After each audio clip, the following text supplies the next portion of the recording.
Someone's going to go for 2 and get it at some point. It's 1:42 in the morning. Yeah, that's all right. Number 1. Shocker. Iron. Man, give me the Trojans. There we go.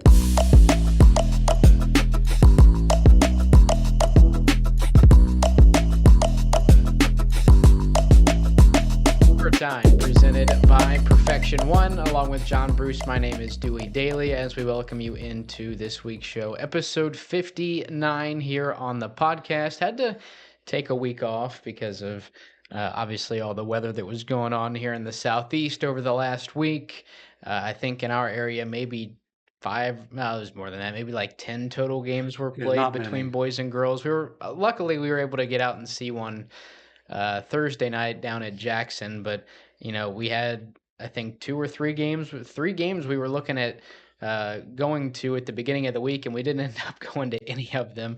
And we had a quick pivot, obviously, and it ended up being a pretty good game, a 1-point game down at Jackson with them in Courthouse. But it wasn't the greatest week just due to all the weather stuff. So yeah, and there was more weather out west. Well, I guess it was just fires, but does that count as weather? I think sort of, because the winds and stuff made it to where like they're still going, but like I don't want to sound insensitive, but the Price is Right kept getting interrupted for stuff during the day. No, but really it was, obviously we were, I guess, fortunate to where we got snowed in, but like some of those houses are getting destroyed out there, so it's been awful all over the country. So hopefully everybody was safe, and didn't have to go to Perfection One, because if they're out on the roads and got sideswiped or whatnot. I saw some people ran into some plows out there. Like, what are you doing? Like, the snow plows are there to make it to where the roads are safe. Why are you driving so close to where you hit one?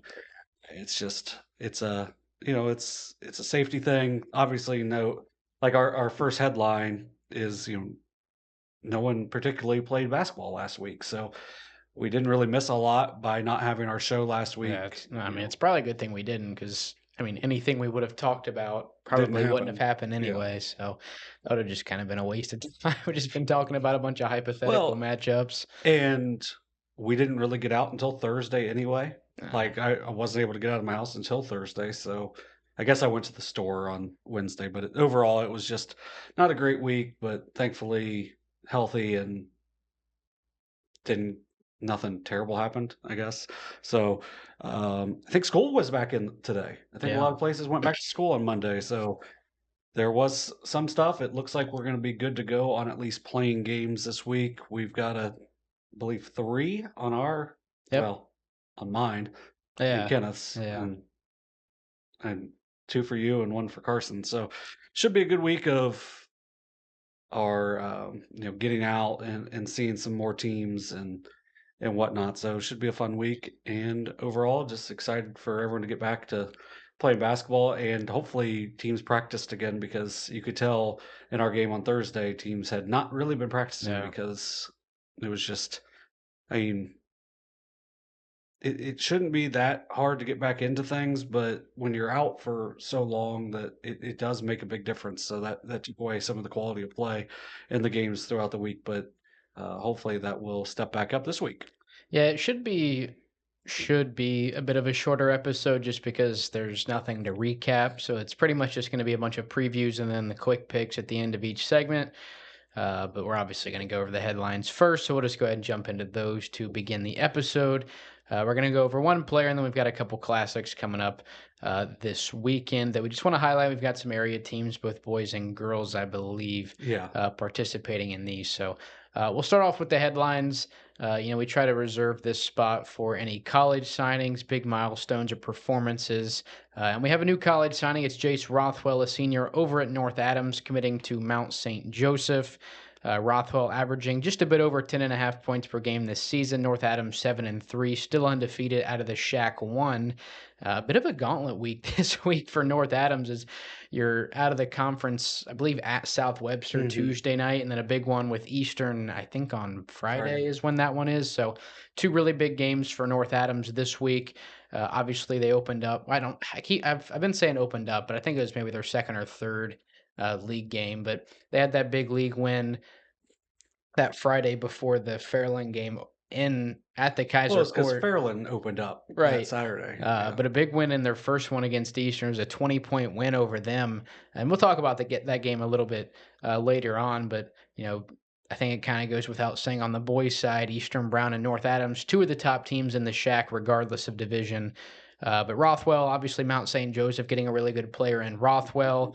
And, you're going to hopefully for North Adams, going to see what he can do on the court this week as they've got two really big basketball games coming up this week. Yeah, he hasn't shot the ball super well this year from three or from the free throw line, but it'll be interesting to see where they're able to find a spot for him because right now he's kind of running the show for North Adams, but I feel like he's a player that can adjust to a lot of different positions. He rebounds the ball well. He passes the ball well.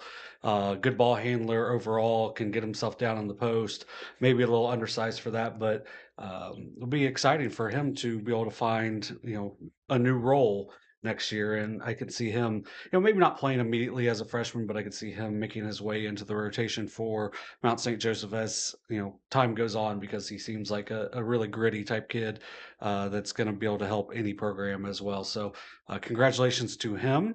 And as you mentioned, it's a big week for North Adams. They're 7-3 right now, facing an undefeated South Webster. Yeah, I mean on Tuesday. that's a win that obviously we're talking about D6 and D7, but that's like you pick up a win over South Webster, like that's a huge momentum Well, boost. and on the RPI, which is now up on the OHSA, which is South Webster's got to be among the top 2 or 3. South Webster is number 1. I think they're number 2 in the state. I think in Division 7. In Division 7. Where's Fairfield at? Like probably 6 or 7, maybe. They're a little lower, just with the losses, just a couple of losses, but I know they've lost North to Adams, Fayetteville, but who else? Who else did they lose to? Hillsboro? Western lost by Western by 2. Oh, yep. So it makes things a little tighter there. North Adams was number 1 in the Southeast District on there. So this would be a win that would pretty much solidify them being the one if they can get it at either of those games this week. If they win either of those, they're probably going to be the 1 seed because Eastern's going to win a lot of games as well, and that's just going to help in that strength of schedule and whatnot. But speaking of North Adams, got a big classic on Saturday with the Coach Young Classic. Named after the historic coach that took the Green Devils to the state tournament in 1996. Dave Young, he did a great job with them for the extent that he was there. It's a lot of games. So starting at 10 a.m., you've got Ripley versus Huntington. 11:30 is West Union versus Portsmouth Clay. 1 o'clock, White Oak versus Wellston. 2:30, Manchester versus Western. I think that has a chance. That's an interesting. And are you going down to this? We're doing a game on Saturday. Well, I'm not, but I might go early. Like the Manchester Western might. You could watch that game and then maybe take off. I think, and you can finish it out. But I think Peebles and South Point's a bit of an interesting game as well. Peebles is a good young team. They've got at least one nice senior, but overall they play a lot of young kids playing against that South Point team. That's the 4 o'clock game. That could be interesting. The only one that really to me is kind of like a miss is this Eastern Brown versus Blanchester game. And I don't know if Blanchester was maybe the thought was that Blanchester was going to be pretty good coming into the year because they are not. And this one's going to be pretty ugly. Then the 7 o'clock is the girls' game. Got North Adams versus Alexander. That'll be an interesting matchup. North Adams, I think we were both impressed with them on that Hillsborough game. So that one will be one to watch for. And then it finishes with the 8:30 North Adams and Georgetown boys.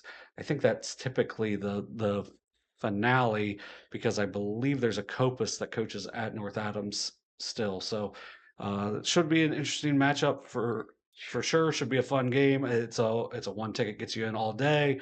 They do a lot of good things down. I know it raises money for some good causes down there. I've been there a couple different times, and they do a good job. As we always talk about, we really like going down to North Adams. They do things really well down there. But if you're not going to North Adams, you got another. Hold on. Here's the thing. Yeah. That last game ain't starting at 8:30. That game's going to start at and then an hour and a half. I mean, I know obviously we had the thing down at Shawnee, a month or so back, and they were really good on times. But I don't see them. Well, here's what I was gonna say too. One overtime game, They and typically do their, like, fundraiser stuff between the girls and boys games, so, yeah, that probably will not be a 8:30 that's start, going to so be a late night for. And luckily, it's between two teams that are relatively close to each other Right. in North Adams and Georgetown. But if that was like maybe Huntington playing in the late game slot Yeah. instead of the 10 a.m. slot, it's going to be a long day Yeah, I wouldn't be down in I think Seaman. Good Guys does most of Yeah, they those, probably cover so the whole thing. yeah, so I think you'll have a chance to view those in that way on Good Guys Radio TV over on the YouTube. And as always, they do a good job. They do a better job than us of rotating people because I heard them a couple weeks ago Oh, over at the Chad Hodson Classic over at Fairfield. They were rotating guys throughout the day, so made things probably makes things a little easier to do. And then also down at Shawnee State on Saturday, the Buckeye Elite Showcase. $6 gets you all day down there as well. Starts with the only girls game is an 11 o'clock Athens versus Portsmouth Notre Dame. that'll be a good one, I think. Yeah, that'll be interesting to see because Athens has played This is really this is well. a pretty good slate. I think this is a really good slate. 12:30 Greenup County versus Western Brown. That's like the only one that I'm not really sure Yeah. on. But the 2 o'clock game, Fairland against Hillsborough, that's gonna be a Mhm. really good guard oriented game. 3:30 Cold Grove versus Cincinnati Country Day. Don't know a lot about Cincinnati Country Day, the Nighthawks, but we do know Owen Johnson over at Cold Grove, so that should be at least a fun matchup there. Chillicothe versus Portsmouth is the 5 o'clock game. That one I think has the chance to have a really good guard matchup with Caden Cox and Connie Thomas over at Portsmouth. 6:30 is the game of the night, which is Yeah. Warren against Minford. That one's going to be two really really good teams with really high expectations. And then the 8 o'clock game I think also could be pretty good with Westfall and Wheelersburg, two teams without a lot of seniors that are going to get a lot of shots up, a lot of offense in that game. That'll be a good one to finish the night out. So if you're in Seaman, go to the Dave Young Classic on Saturday. If not, if you're down Portsmouth way, head over to Shawnee State. Should be 2 good days worth of games. I have to look and see if there's anybody Yeah, broadcasting that I wasn't sure on that. that whole slate down at Shawnee because I'm not big on watching like I know when was it? It was like last when was like the games where West was at Waverly, Western was at Eastern, and then there was like another game. Like I was watching like three games on my laptop, my phone, and my PlayStation hooked up to my TV. And like I don't watch a lot of high school basketball broadcasts just because we're usually doing them. Yeah.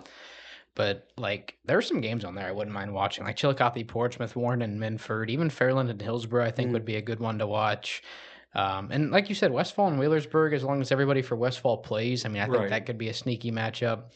So yeah, Well, that's probably one of the it, better slates and for a I don't know if showcase. there's gonna be a time we could get to Colgrove, so Right. to get a chance to see Owen Johnson play, that could be a fun one as What well. was So, it? Him and uh, Ethan Smith at Sims put up like 40 apiece, and it was like uh 79 to 77 or yeah, something like crazy. yeah, something, a lot of points. So that one could be a fun one to watch as well. So, yeah, I think those are two good slates overall. But yeah, there's a couple of really big ones over at that Buckeye Elite Showcase. All right, so we're still gonna have a team of the week for the boys side of things. We'll also have a girls team of the week. Obviously, both of these teams really only played one game, but there are two teams I don't think we've really, kind of dove into individually. So it's just kind of an opportunity to do that.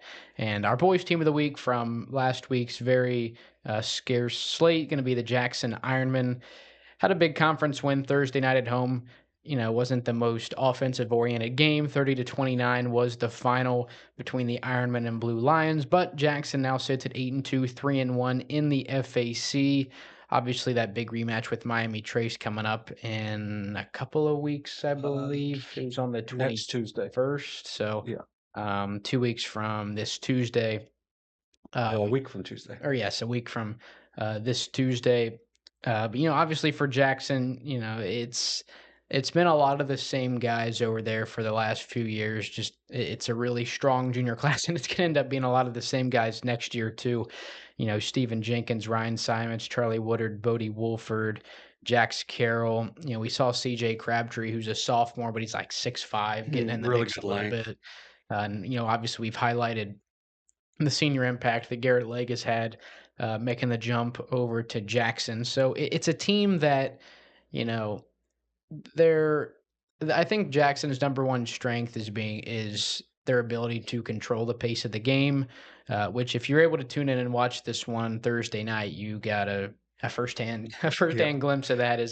I think a 30-29 final that might be a bit on the extreme side.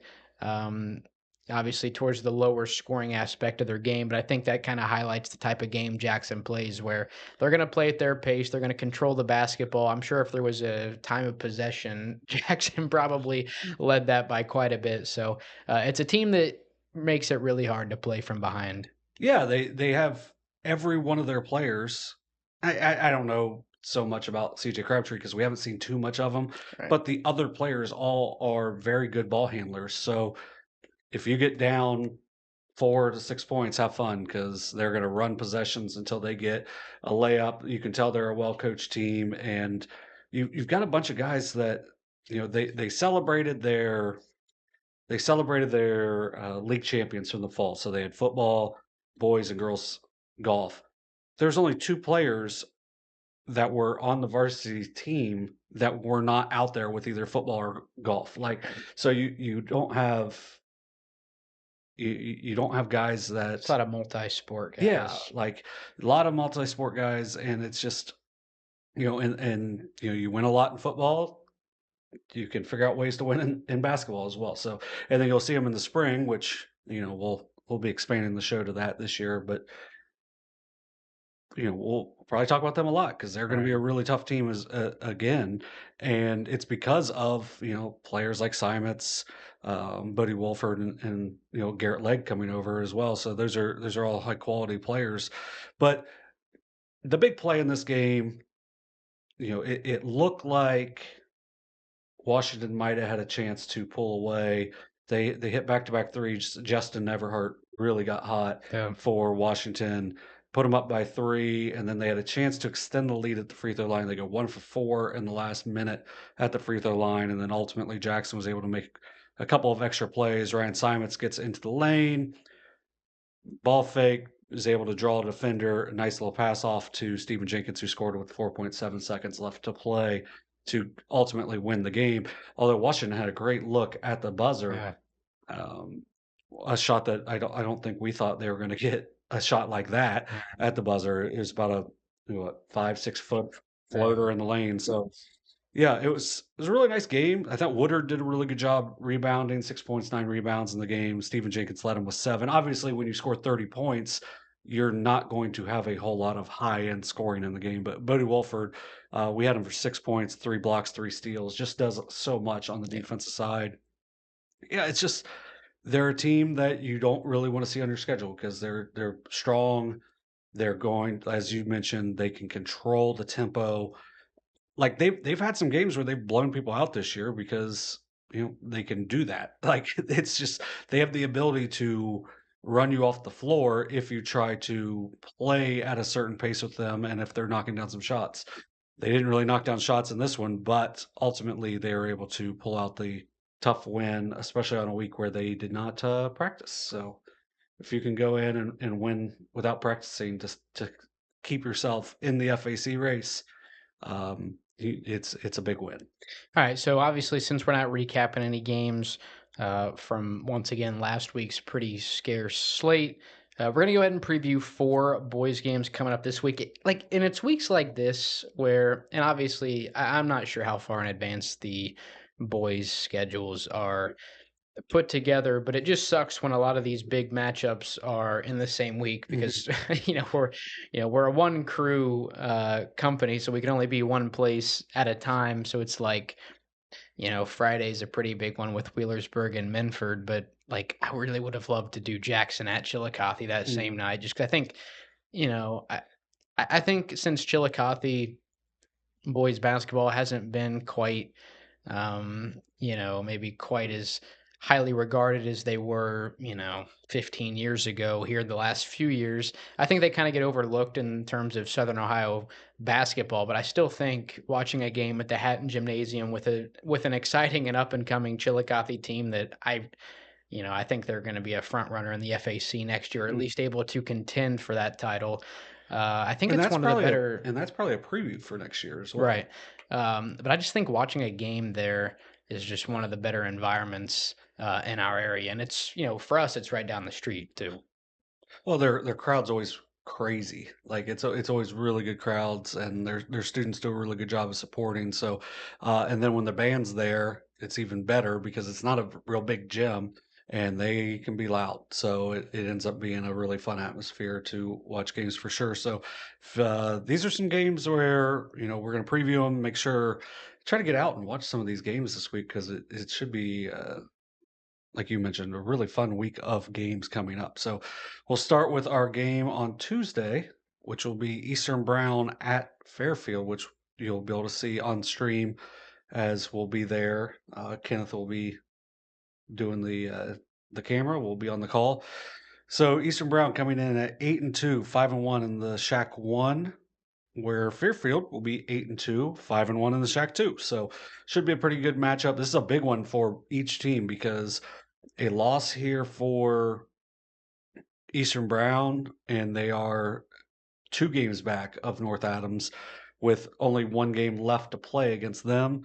For Fairfield, a loss is, not ideal, but you still have Fayetteville that you still have Fayetteville again. So not the not a complete backbreaker if it would happen. So starting off for Eastern Brown, they just got Grady Barber back. He only missed 1 game, but 12.9 points a game, 6.5 rebounds a game. He kind of makes them go. Cade Walkup was really good for him in the time that Barber was away. Walkup with 9.4 points a game. He's made 21 threes on the year, shooting pretty well from 3-point range. Chase Pinkerton's been a nice addition for them. The move in from Warren, which if you got a kid coming in from Warren, that means probably knows how to play basketball. So 7.3 points a game, 4.3 rebounds a game. Then Price Murphy, senior, 6.1 points a game, 4 rebounds a game. They've got a variety of guys as well. So if you just look at Carter Cluxon is somebody who can really contribute for them as well.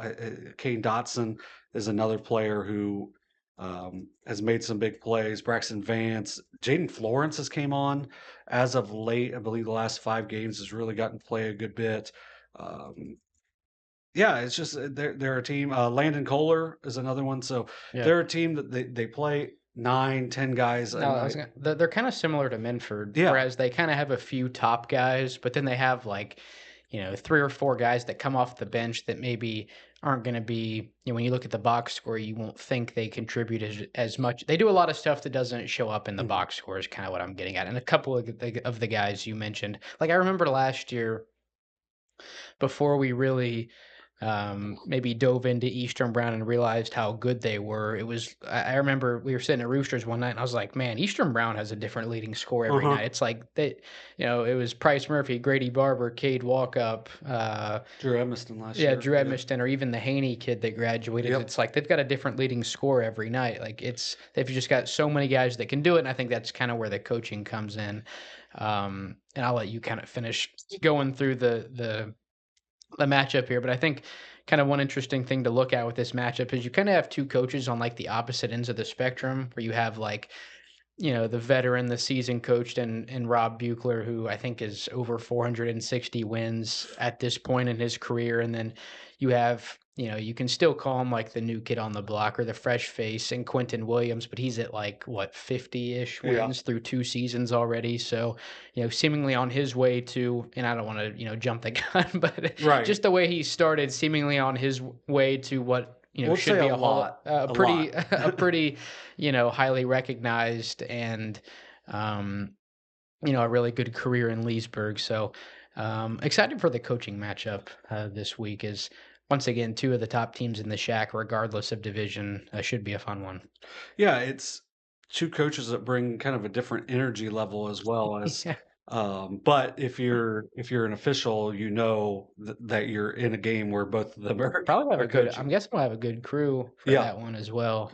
yeah, it should Seems be. like most of the Shack games have pretty solid officials just from the ones we've been to. Yeah, I think they do a good job of, just from what we've dealt with, you know, athletic director wise, I feel like they do a good job down Yeah. there with getting people, like getting the right people into the right position. So like they have, like, when every time we walk in, like sometimes we have to let people know, like, hey, we're here to do the games, like they know us, like, and we don't even really have to say anything at these places because they have their people prepared. So No, and then I've never had a bad experience at a Shack school. yeah. I mean, really. I mean, whether we're at Eastern Brown, North Adams, or Fairfield, I think the Shack does it right. And like, yeah, I don't think there's a conference I would rank above them just as a whole in Hmm. terms of like media relations. Is like I said, I've just never had a bad experience Hmm. at any of these schools. So Yeah, and I think, we mentioned them a few times, but I think Good Guys probably helps set that up pretty right, well because,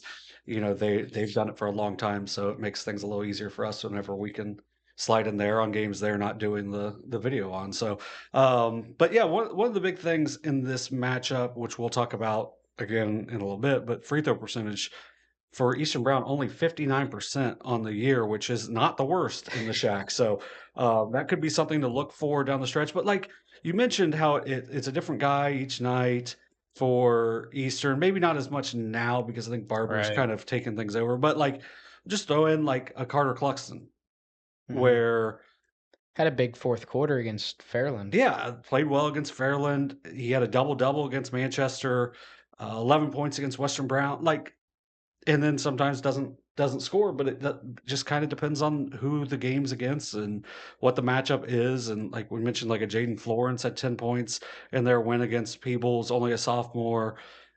It's just they're a team. They had a good win over Hillsboro over the weekend, and they're just a good sound team.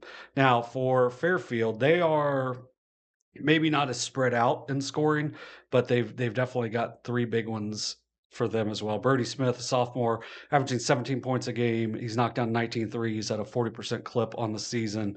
Logan McIntosh, 16.3 points a game for the senior, 6.1 rebounds a game. He's hit 16 threes at a 41% clip.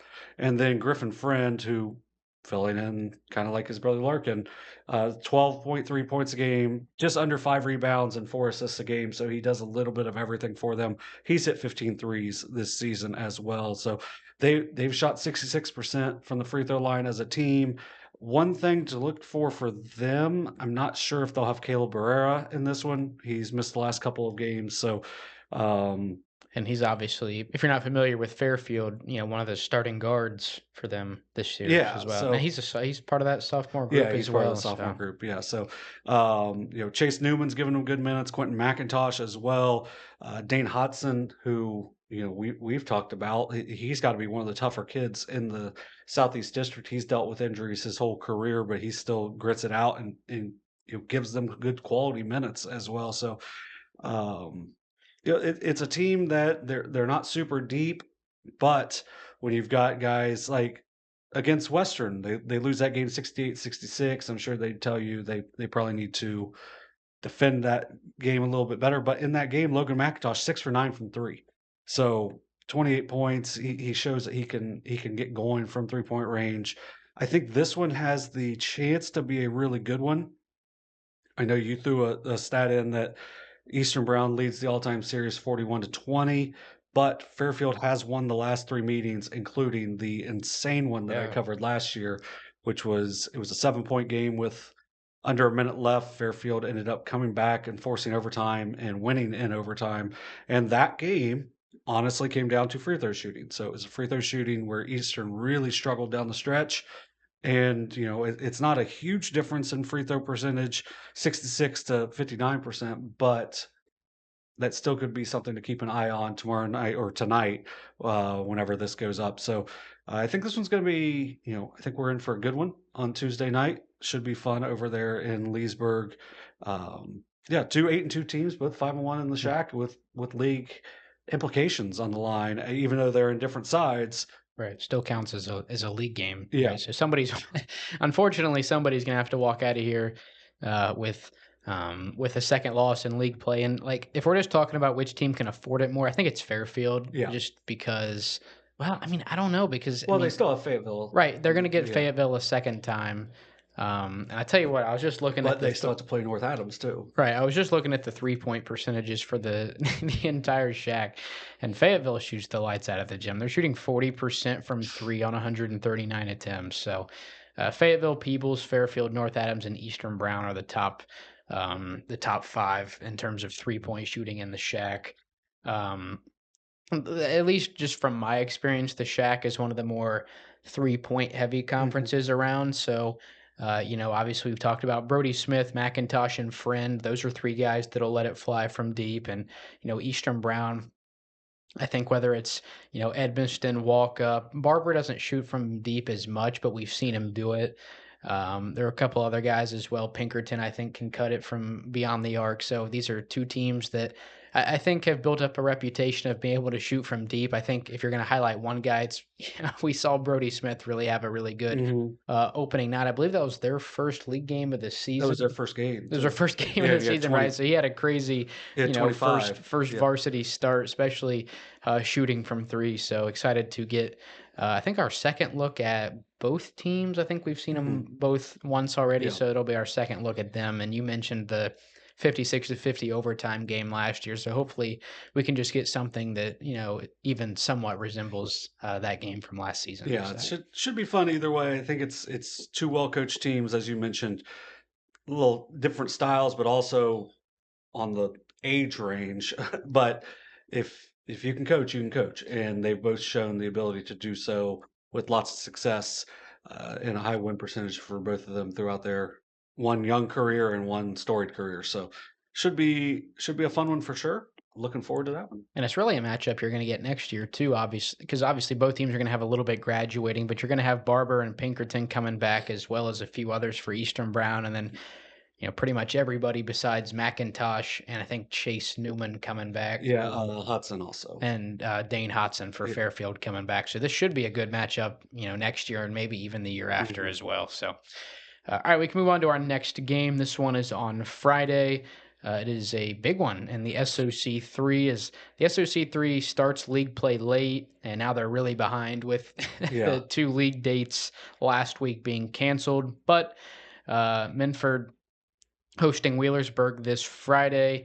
I think Wheelersburg, sitting at 3-4, it's kind of similar to the way their football season started, right? Mhm. They started off 0-4, but I think anybody that knew Southeast Ohio football and knew the landscape of the SOC3 was like, this isn't an 0-4, Wheelersburg team. Like this is a team that's still going to win the conference, and they did. They went 5-0 in the SOC3, and they finished 5-5, but they won a gold ball in the SOC3 just because Wheelersburg, just really, really challenges themselves Mhm. outside of the conference. And obviously they do that in all sports.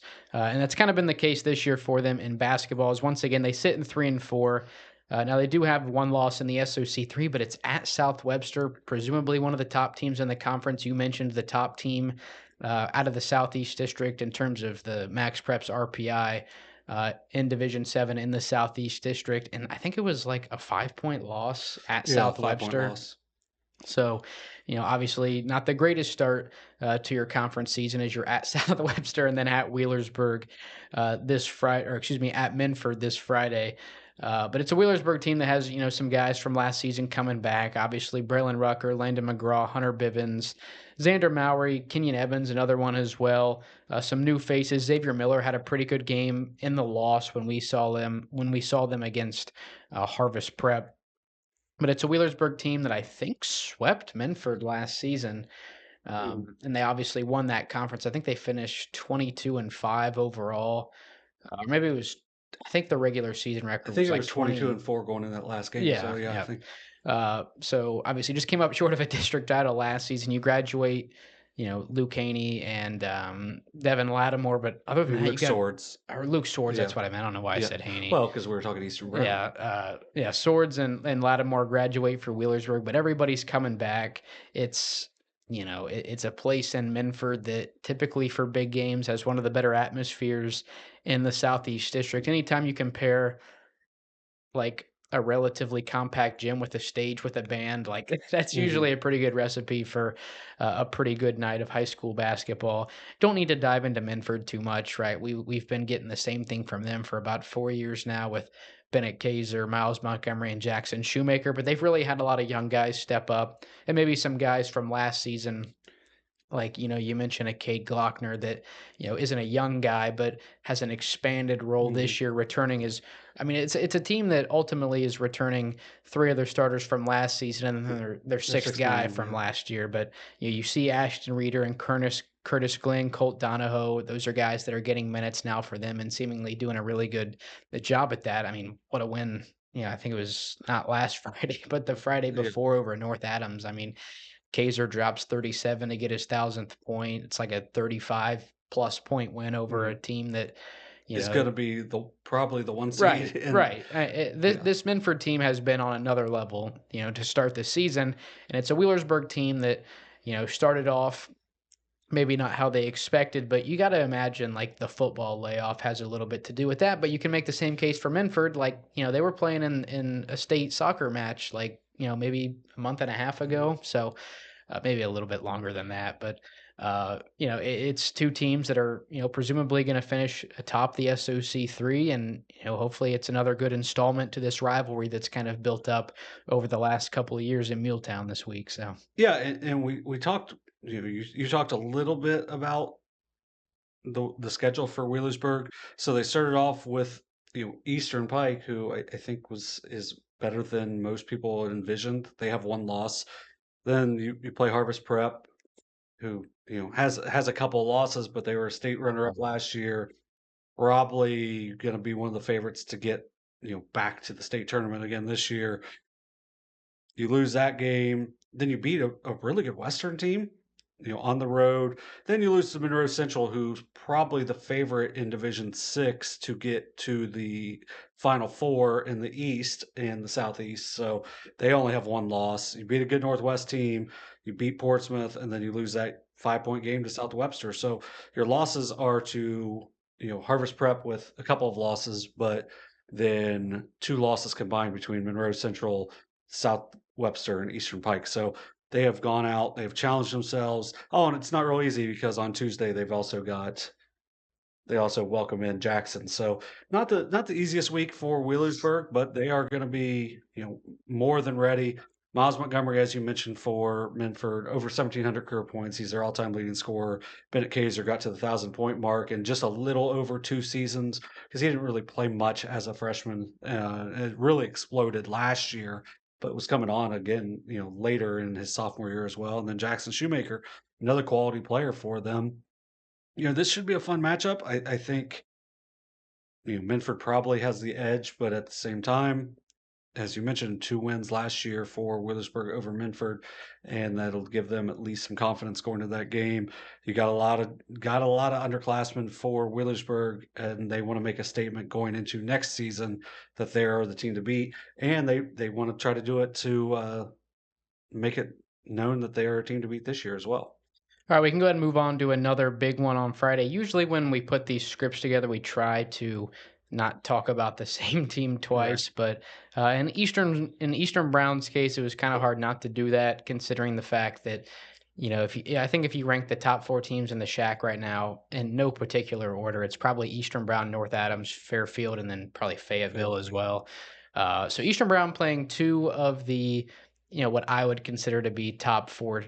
If for them it would be two of the top 3 opponents yeah. that they could play in the Shack this week and they're both on the road as well, right? They're at Fairfield Tuesday night and they're at North Adams on Friday. It's a matchup that we've talked about a lot on the show.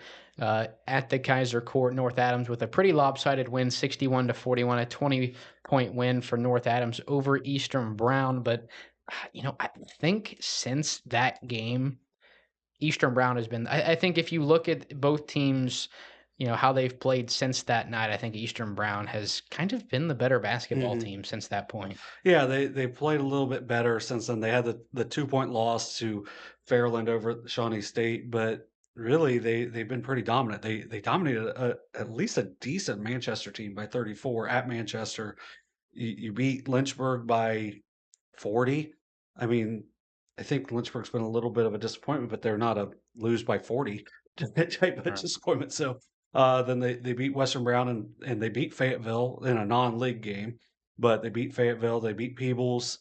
They beat Peebles without Grady Barber, and then you beat Hillsborough Yep. in a neutral site game over at Southern State. So they've been playing really well as And of that's a team late. that beat North Adams at North Yeah. Adams. So So, in North Adams, we saw them obviously probably at their lowest in that game at Minford, but you lose to Hillsborough since then, you lose to Fairland by 13, and that game wasn't really that close.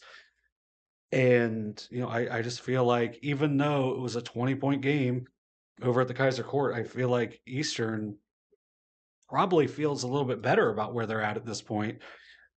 In that game, you mentioned how Eastern's one of the better 3-point shooting teams in the Shack. In that game, they were 2 for 16 from three for only 13%, 17 turnovers in the game, where North Adams made 7 threes in the game and were only at 11 turnovers. So ultimately, in that game, it just feels like it was a game that started to get out of control early for Eastern. They tried to shoot themselves back into it and ultimately were unable to. In that game, Breeson Schweikert had 24 points, 6 rebounds as well. He had a really good game that night. Connor Rogers had 12, Connor Young with 10. So, Jayce Rothwell had 9 points, 5 rebounds, 6 assists in that first one. They've got to try to hold one of those guys down, whether it's one of the Connors, Rogers or Young, try to keep them under their scoring average or keep Schweikert under control. And I think that would be a big step forward for Eastern in that one. Pinkerton didn't do a lot in that one. I think he's came on as well since then. He and that only was had obviously one of his first few games at right. Eastern Brown as well. Yeah, so the guards, Walkup and Pinkerton, were combined over 7 from the field with 1 point between them in that game. I can't see that happening again because I think those two are playing pretty well right now for the Warriors. We talked about Eastern already. Now for North Adams, kind of getting into them a little bit, 7-3 overall, 6-0 in the Shack. As we mentioned, 61-41 win in that first one. Schweikert, these are all seniors, by the way. They start 5 seniors. Breeson Schweikert, 15.5 points a game, almost 7 rebounds a game. He's hit 13 threes on the season. Not the best 3-point shooter, but does get some shots up. And when he gets hot, then he gets hot. So Jayce Rothwell, 10.7 points a game, almost 6 rebounds, almost 5 assists a game as well. Carson Osborne, 8.7 points a game, 15 made threes on the year. Connor Young, 8.5 points a game, 5 rebounds a game, 14 made threes. He's shooting 41% from three. And then Connor Rogers, 7.1 points a game. He's made 14 threes. The big thing, and we've talked about it kind of ad nauseum, 51% from the free throw line for North Adams. Their top 4 scorers are all under 50%. And that's something that's got to change for them because you can almost play hack a Shack early. What It, kills him? I yeah, mean, I know it's you don't it's kind of pointless to nickel and dime points when you look at a 30 I don't even remember what it was, maybe 38-point loss to Minford, whatever it right. was. But I mean, to end the half, you're trailing, I think, by 4, and it may have Mm, been a little more than that. But I mean, you're only losing by single digits, and Rothwell gets fouled on a 3. I mean, he's a 10% 3-point shooter. He's 1 for 10 on the year, and he gets fouled on a 3, and he goes to the line and he misses all 3. I mean, even if you make 2 of those, and that was after the horn, so it's, they're dead ball yeah. shots. I mean, you go into the half that much closer to, and I don't think the game was that far out of hand. I think late North Adams kind of took their foot off the gas, and obviously Minford was trying to get Kaiser to 1,000 Yeah. So before. it, I think they were trying to get it out of the way before the what was supposed to be their matchup with South Webster the next Tuesday, just so that you didn't have to worry about that. But still, it's kind of I think missing free throws that much just like takes the wind out of you, just kills momentum. well, and then they against Hillsborough, they missed a couple free throws late in that one as well that could have put them up. Now, ultimately, they were able to get the offense rebound and score, but if that doesn't happen, I mean, it's just you just can't. they're free shots, and it's just to me a confidence thing. So you just got to get to the line. You just got to get as many shots up as possible to try to um, get yourself right in that situation because when four of your five players are under 50%, it's hard to make sure the other guy gets the ball because the other teams will do what they can to just deny Connor Rogers the ball. He's only 7 of 9 on the year, but that's still 78%. But if four of the five ball handlers and they can all handle the ball are bad free throw shooters, you're just going to foul whoever, and until something changes, that's going to be a strategy that teams can look at. So I think for North Adams, this is a chance to turn some stuff around. Yep. You just got to put them in. It's another chance to get a big moment. It's really a chance, and we've talked that we're talking about this North Adams team in a way that makes it seem like they're struggling, but I mean they're 7-3. They still haven't lost a league game, right? And you just said, we've talked about how I think they're RPI #1 in Division 6 in the Southeast District. Mhm. So that this is a week where North Adams could be our team of the week next week because you're at South Webster Tuesday night. You're at home with Eastern Brown on Friday. These are two really big games for first-year head coach Austin McCormick and the North Adams Green Devils. I mean, even if you just win one of these, I mean, I think if you had to pick one, you'd rather win This with one, Eastern yeah, Brown. Is Eastern Brown Division 5 or Division 6?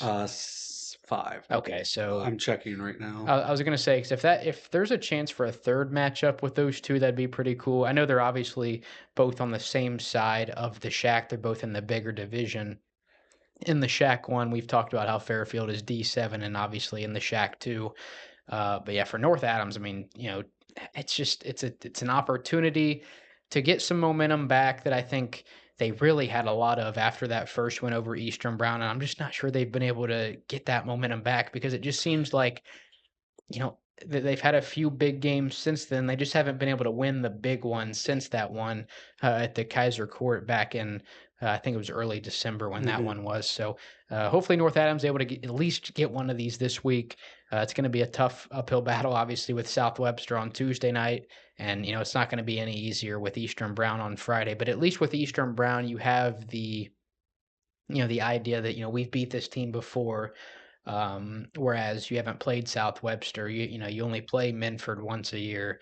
You're only going to play Fairland once a year. This is a team that you've seen before. You've seen them, for these seniors, you've seen them 7 times in your high school career up to this point.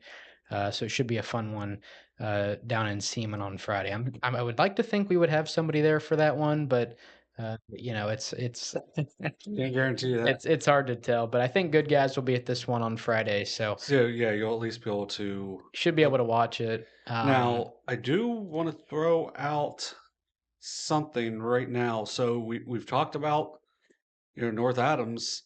They have not beaten a team with a winning record currently. So they are 7-3. Well, they beat Eastern Brown. Well, besides Eastern Brown, yes. So they are 1-3 against teams with a winning And that's record. what I'm Yeah. talking about. It seems like, and I don't know how, I'm just gonna say it seems like every losable game they've had, they've lost. Hmm. Besides Eastern Brown the first time, and that it's a dominant win. It's a win that kind of caught you by surprise because I think a lot of people going into this season, I picked Eastern.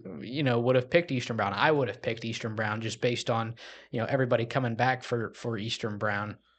And it's a North Adams team that really started off strong. And as you mentioned, 1-3, they haven't won a game against a ranked team, against a team with a winning record since then. So, two more, what I can consider losable games coming up this week. It's a chance for them to really prove themselves as we kind of inch closer, to tournament time. Obviously, we've still got a little over a month to go. I think that kind of gets going in the last week of February, but I've said it a bunch. I'll say it one more time. Two big ones for North Adams this week. Well, and then also, let's say Eastern loses on Tuesday. Right. That's a chance for North Adams to bury them because that would put them up 3 games with, you only play 13. So 3 games with 6 to go. So you would have a chance to, kind of put things away if you're North Adams. So this is going to be a big one because you mentioned North Adams could be our team of the week. Eastern Eastern could be Brown. our, Yep. yeah. Eastern Brown picks up 2 wins. For Eastern Brown and North Adams, these are I mean, I'd have to look at their schedule week by week, but for Eastern Brown and North Adams, I don't see how this isn't the biggest week of the season for both of these teams. I think for excuse me, I think for Eastern Brown it's a little bit bigger just because it's two conference games. I mean, if Eastern Brown played Fayetteville on Saturday, this would be like, Right. and obviously that's not how the league schedule works, because it looks like they play their league games on Tuesdays and Fridays, but sometimes with these showcases, you end up playing a league team 3 times. Just one of them Mm. doesn't count towards the league record. But yeah, 2 really big weeks for Eastern Brown and North Adams. Next Tuesday we'll be hopefully talking about one of them as our team of the week. Is obviously they both can't go 2-0, but there is the possibility that they both have at least one win. Right. So we'll see. Yeah, So.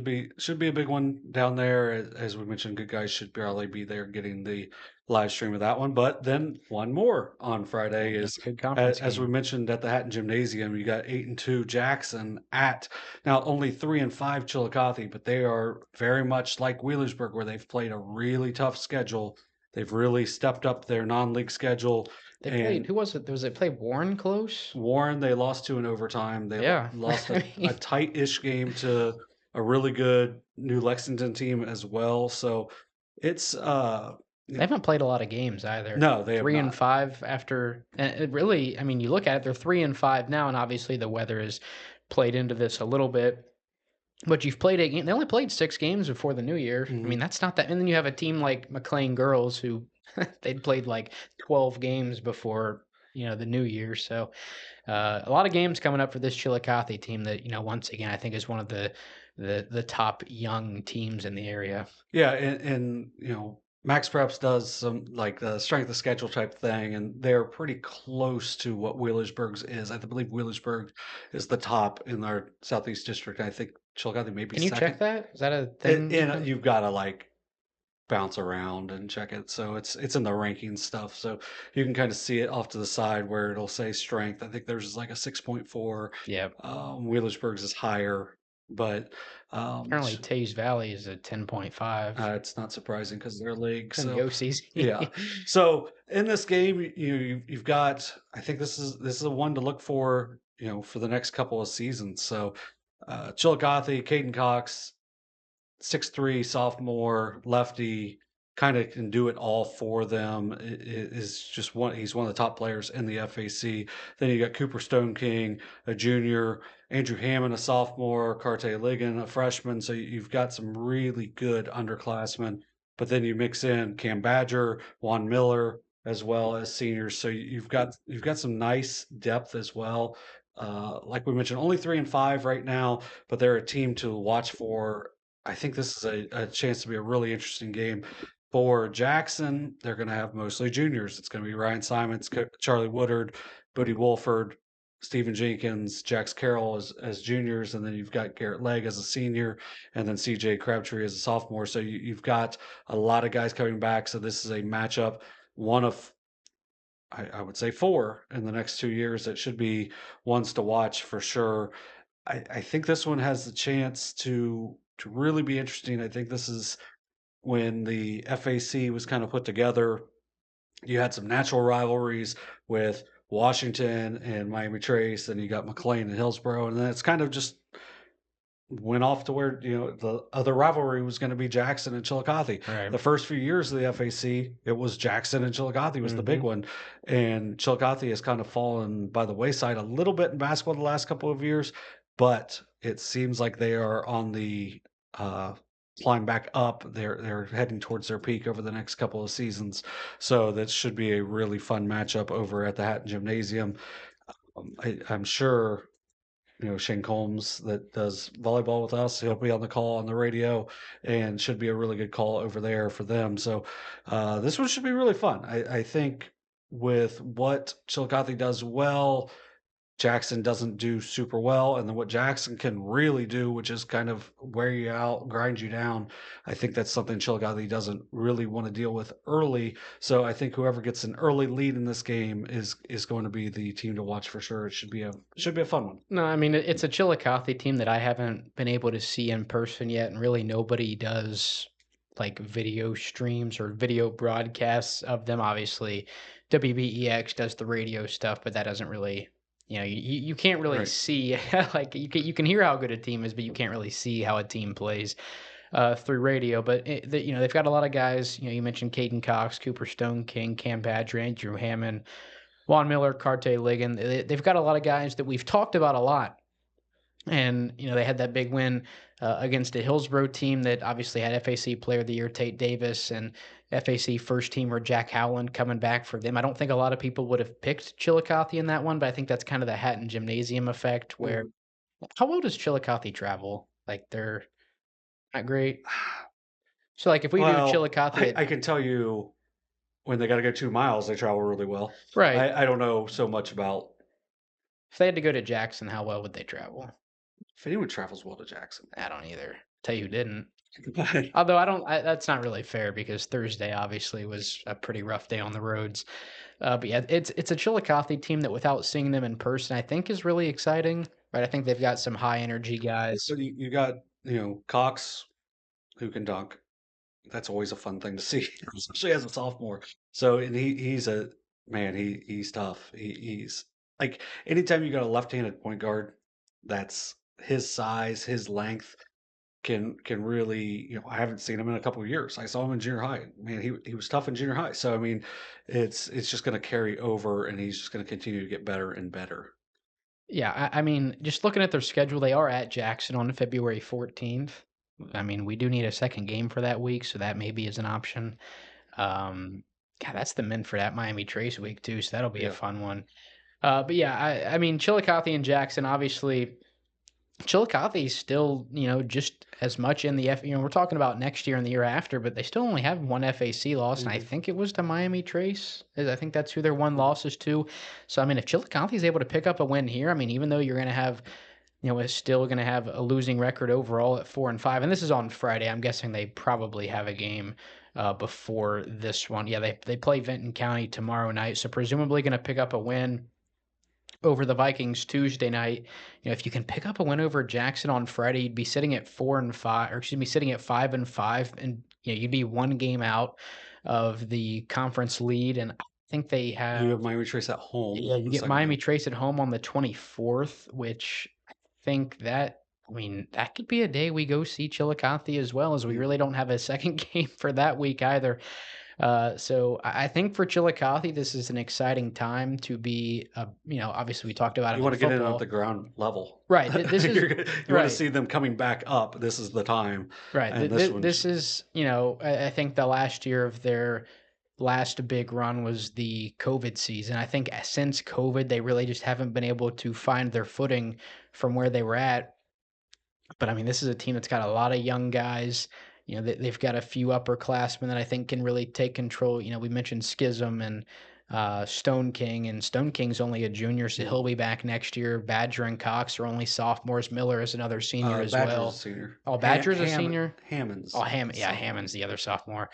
But yeah, I mean, it's a team that's on the come up, and it's a Jackson team that, although is a bunch of juniors and one senior, it just feels like they're all seniors just from how disciplined they play. And it doesn't really seem like it doesn't seem like they feel a lot of pressure. I mean, they're leading the whole game against Washington Courthouse.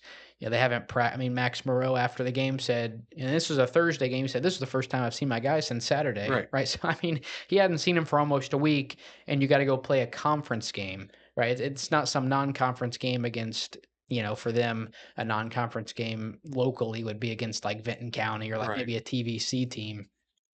But it's a conference game against a Courthouse team that has shown they can play with some of these competitors in, the SVC, the TVC, and obviously the FAC. So, Jackson, and once again, I think this game, I think whoever's winning at halftime probably wins, because especially if Jackson's winning, because Jackson just makes it so hard to play from behind. They control the basketball, and they'll hold the basketball. I mean, we watched them, they're winning 15, well, it was 10-7 after the first quarter, and they held the ball for a minute and a half to begin the second quarter, just because Courthouse wasn't forcing a 3 count. They weren't forcing any pressure at all. And even once Courthouse forced pressure, they just weaved at the top of the key until they get an open look. They're not going to force shots. And that's kind of where I'm getting at when I say, although it's still a team of a bunch of upperclassmen, but it seems like these guys are like fifth year seniors just from how composed they play. So I think it's kind of opposite ends of the spectrum when you look at it that way. Is it's a fairly young Chillicothe team. We talked about they've got a few upperclassmen guys that really get it done for them, but it's a young team versus an established team, and it should be a fun one over at the Hatton Gymnasium this Friday. Yeah, and just kind of looking at some recent history on this, up until the COVID year, Chillicothe had a 7-year run where they won the FAC 3 times, went 106 and 59. Since then, they are 23 and 65. Yep. So, and that counts the 3 and 5 this year. So, it's a team that is getting better and better. They had only won 25% of their games over 4+ seasons.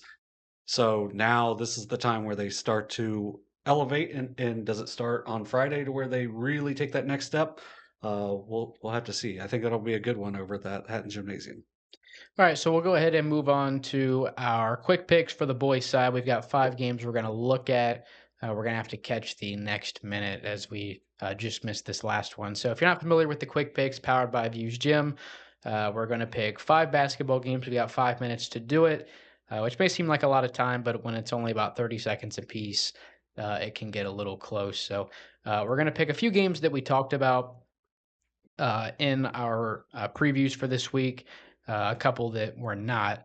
So the games we're going to pick this week: Jackson at Wheelersburg, Fairfield Union at Logan Elm, Sims Valley at Western, Eastern Brown at North Adams, and then Portsmouth taking on Chillicothe down at the whatever it is at Shawnee State this Saturday. So Waller Gymnasium, Buckeye. well, I meant like Yeah. what? I Oh, couldn't yeah. remember what the showcase was called. So those are the 5 games we're going to pick. After that, we'll move on to the girls segment, where we've got a few things we're going to do over there as well. So we've got about 8 seconds before we get going. Once again, 5 games, 5 minutes. I don't know what happens if we don't reach it, but Nothing. all right. First game we're going to go into is Jackson at Wheelersburg. Yeah, I think this one has a chance to be a pretty interesting game. I think it's a different levels of style, like different styles of play, and this will be a really good game again next season as Yep. teams. I think there's going to be like one or two, or like two, maybe three seniors total in between the two teams. So ultimately, I'm going to take Wheelersburg at home, and I think this one has a chance to be a really fun one to watch. I'm going to take Wheelersburg as well. I think they've kind of got hosed with just how tough their schedule has been up to this point in the season. But I think they're ready to start winning games. Big week for them. Obviously, Jackson on Tuesday, and then at Minford on Friday. So, maybe a trap game for Wheelersburg, but yeah, I don't think And a so. little bit of a trap game for Jackson too. Right. So, but this is the start of a 6-game road trip for Jackson. So I think Wheelersburg gets it done here. Like I said, I think they're ready to start winning basketball games. So I'm going to go with Wheelersburg as well. All right. Second game, we're going to go on to Fairfield Union at Logan Elm. The second meeting between these two, Logan Elm took the first one by 3. I just can't figure out either of these teams. So because of that, I'm going to take Logan Elm and Nehemiah Wall. Like it's just Nehemiah Wall. He's been consistent for the last 3 years for them as kind of the go-to guy for Logan Elm. He almost single-handedly got them to the convo last year. Yeah. But Well, they did Brady, go to the combo, well, I mean, the district final. almost single-handedly. Oh, yeah, yeah. Yeah. I got you. But Tyler Spees, Brady Neff have really came along for Logan Elm. I think Fairfield Union has the size advantage, but ultimately, I'm going to take Logan Elm in this one. Yeah, I think this is a tough one. Obviously, it's out of the MSL, big conference game for both of these teams. I'm gonna roll with Fairfield Union. Like, I think if you look at anything other than their last matchup, all things should point towards Fairfield Union. I think they've had the better year up to this point. I think they're sitting at 5-3 or something like that this year. And like Logan Elm, they win some games and then they lose some games. Like they're just some of these MSL teams, Circleville, They've Fairfield played Union, so many close and games. Logan Elm are just really hard to figure out. Have been really hard to figure out this season, but I'm going to roll with Fairfield Union. Third game, Sims Valley at Western, big one in the SOC too. That's some really good scores in this one. Ethan Smith from Sims Valley, and then you've got Cam Janes, who's been unbelievable for Western. And then why can't I think of his name right now? Drew Hagee. Drew Hagee. Yeah, so I think this is a really interesting matchup. I think ultimately I'm going to take Western in it, but I do think Sims Valley can run with them for the most part. I think this one should be a really fun one. I think this is one where I would take whoever the home team is. I think they're pretty evenly matched. Obviously, you mentioned Hagee. He had the game winner at Fairfield in the Dane, or I about to say Dane Hodson Classic, the Chad Hodson Classic, a couple weekends ago. I think Western is rolling right now, kind of eyeing that rematch with Eastern coming up in a few weeks. So I'm going to roll with the Indians. All right, game 4, Eastern Brown at North Adams. Pretty much everything we said in the preview points to Eastern. Give me North Adams. They're at home. I just think, they play with that big chip on their shoulder in the first one. I think the 20 points is going to be hard to come back from for Eastern, but ultimately I think North Adams, I don't know why. I don't really have a good reason based off the 3 times we've seen them, but I'm going to take the Green Devils. No, I mean, really, it's in the Shack. They've been unstoppable, right? I think they're either 5 or 6-0 up to this point. They've struggled a little bit outside of the conference. It's hard to pick against a team that beat the team they're playing by 20 the first time, but I'm going to do it. I'm taking Eastern Brown in this one. I think if you look, once again, I said it earlier, if you look past that first matchup, Eastern Brown has been the better basketball team. They've been playing better basketball as of late, so I'm going to roll with Rob Buechler and the Warriors. All right, game 5, we've got a little over a minute. Portsmouth and Chillicothe down at Shawnee State this Saturday is when this one is. This is a point guard matchup. Connie Thomas has been really good as of late for Portsmouth. They seemingly are getting going in the right direction. Caden Cox has been unreal so far this season for Chillicothe. I think with Portsmouth, you've got 1,000-point scorer in Loper. You've got some guys that have done some good things in their careers. And as I mentioned, Connie Thomas has been playing really well. But I'm going to take Chillicothe because I think Chillicothe is a little bit further along than Portsmouth. But I think this could be a really good game if you schedule it again next season.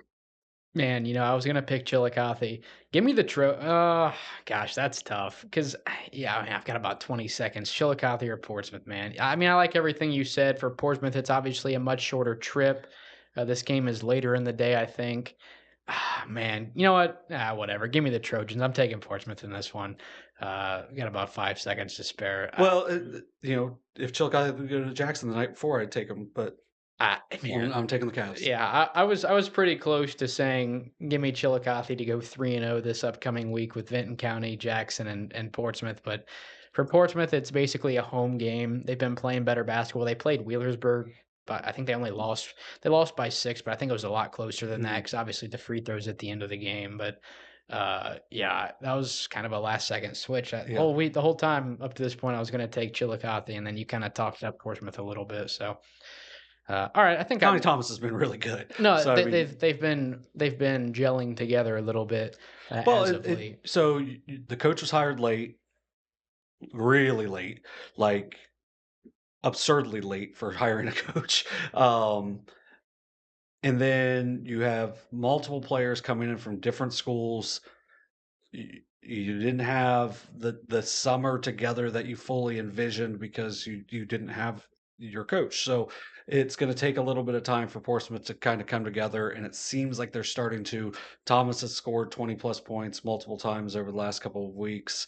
So, it wouldn't surprise me at all if it's Portsmouth. I think, what was it I said? It was like a 47-45 all-time lead. It's a two-game difference in their all-time series. They used to be in the same league together, and now they're very different sizes, even though Chillicothe not nearly as big as they were. But yeah, it's a interesting matchup. Two of the historically great teams in the Southeast District. Not a whole lot of state championships in the Southeast.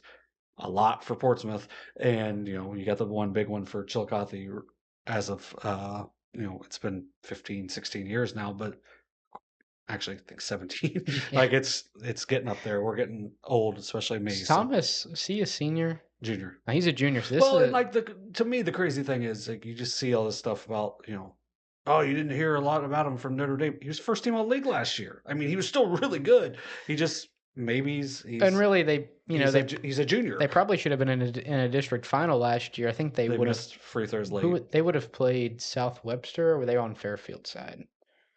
I don't know. They lost to Trimble. Well, they lost to Trimble, and Trimble played South Webster. So that pretty much solved that one.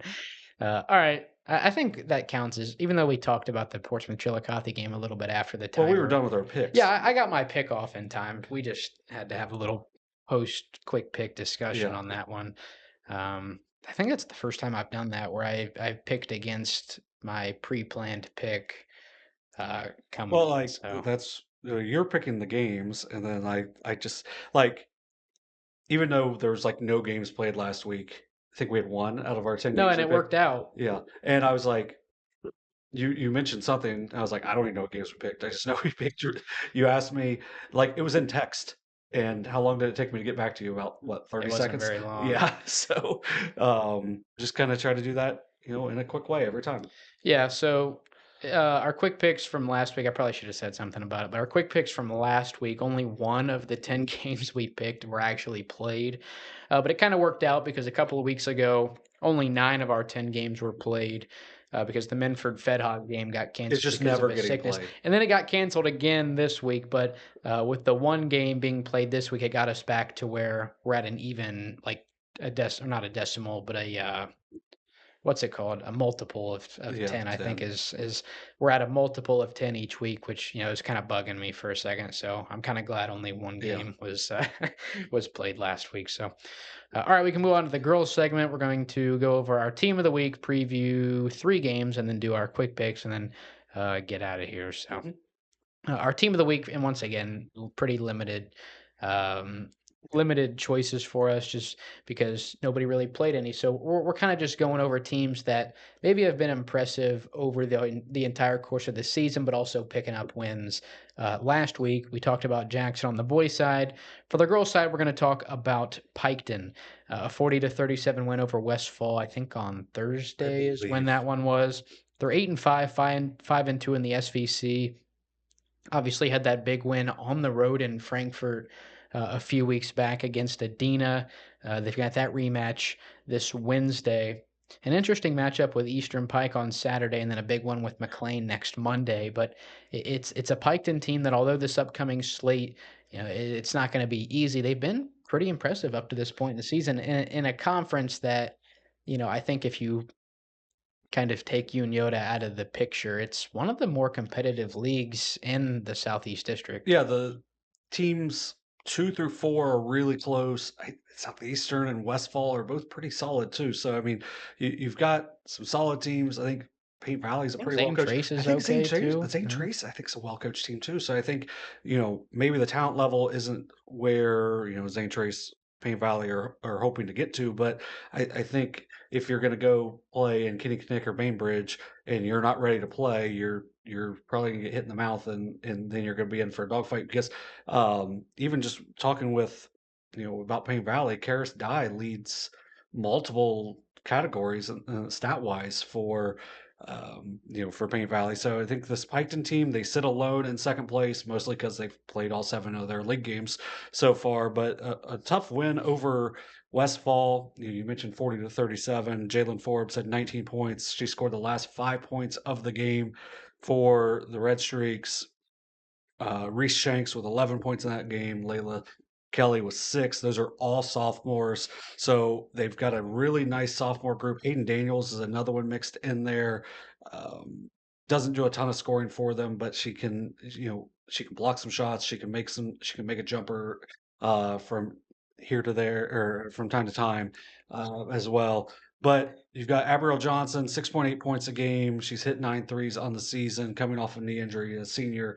She's done a nice job for them. Danica Ritchie, another senior, 6.4 rebounds a game, averages just over 2 steals a game. Olivia Farmer, another senior, between her and Daniels, they average a little over 2 blocks a game. So they've got some nice size as well. They play 7, 8 players pretty consistently. But you've got the sophomores, Shanks averages 7.1 points a game, 2.5 steals. Forbes, 11.5 points a game, 4.5 rebounds a game, almost 3 assists, 2.5 steals. She's hit 13 threes on the season. And then Layla Kelly, 12.4 points a game, 3.1 assists a game, 17 made threes. They've got some nice pieces. They've got a nice mix of sophomores and seniors.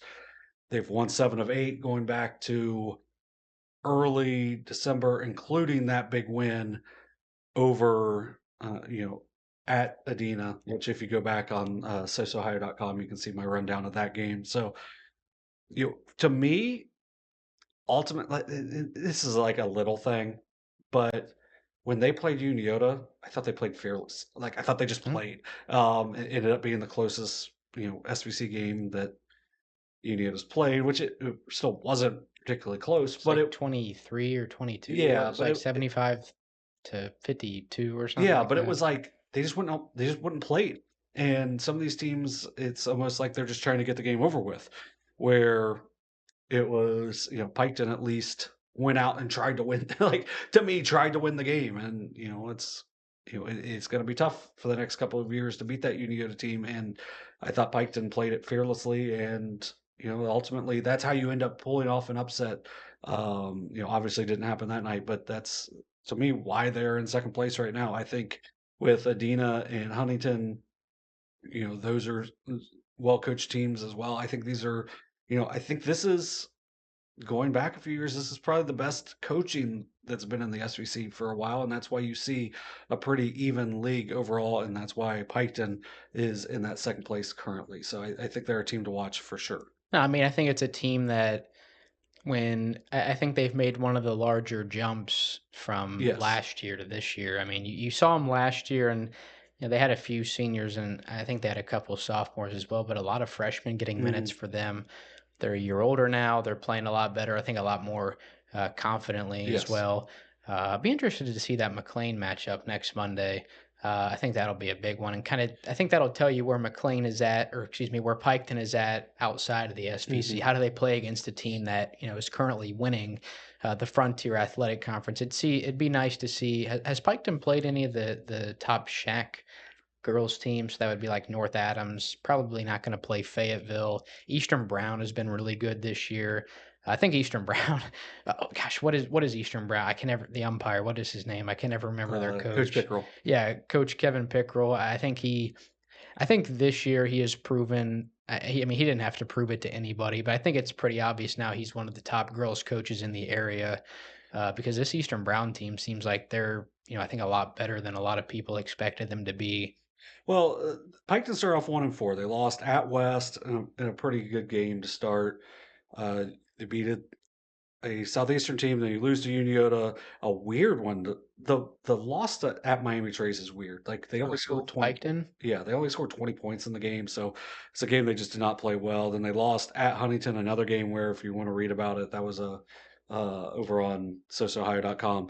But since then, you beat Zane Trace, you win at Adena, you beat Paint Valley, you beat Jackson, you beat Northwest, beat Western, lost a 2-point game to a Logan Elm team that has played a lot of close games in MSL. Then you beat Westfall. So, um, the big non-league game coming up is with McLean coming up next Monday. So that's one that hopefully we'll have someone down there to cover that one because you got Adena on Wednesday as we've talked about. Should be interesting overall.